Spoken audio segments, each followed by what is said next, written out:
जिल्हा वार्षिक योजनेच्या 692.74 कोटींच्या प्रारूप आराखड्यास मंजुरी।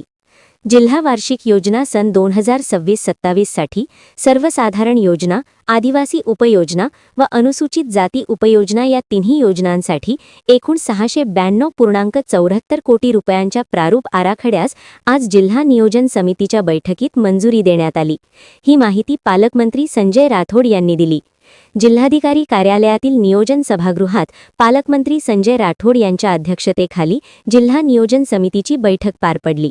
बैठकीनंतर माध्यमांशी संवाद साधताना पालकमंत्र्यांनी सांगितले की जिल्ह्याच्या सर्वांगीण विकासाला गती देणारा तसेच सर्व घटकांना न्याय देणारा हा आराखडा तयार करण्यात आला आहे। या बैठकीला राज्याचे आदिवासी विकास मंत्री अशोक उईके, उद्योग राज्यमंत्री इंद्रनील नाईक, आमदार राजू तोडसाम, बाळासाहेब मांगुळकर, संजय देरकर, किसन वानखेडे तसेच जिल्हाधिकारी विकास मीना, मुख्य कार्यकारी अधिकारी मंदार पत्की, पोलीस अधीक्षक कुमार चिंता, सहाय्यक जिल्हाधिकारी तथा प्रकल्प अधिकारी अमित रंजन, जिल्हा नियोजन अधिकारी सुधाकर आडे यांच्यासह विविध विभागांचे प्रमुख अधिकारी उपस्थित होते।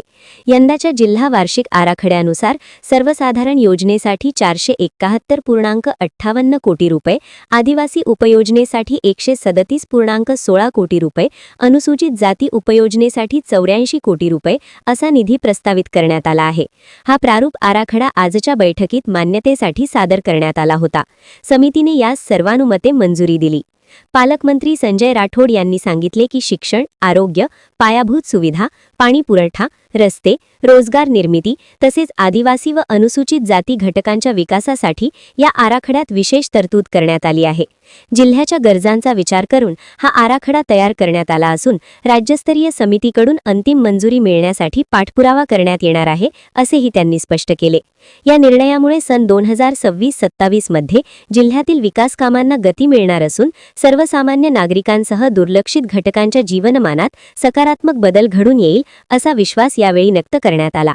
Bureau report, Vidarbha news Marathi.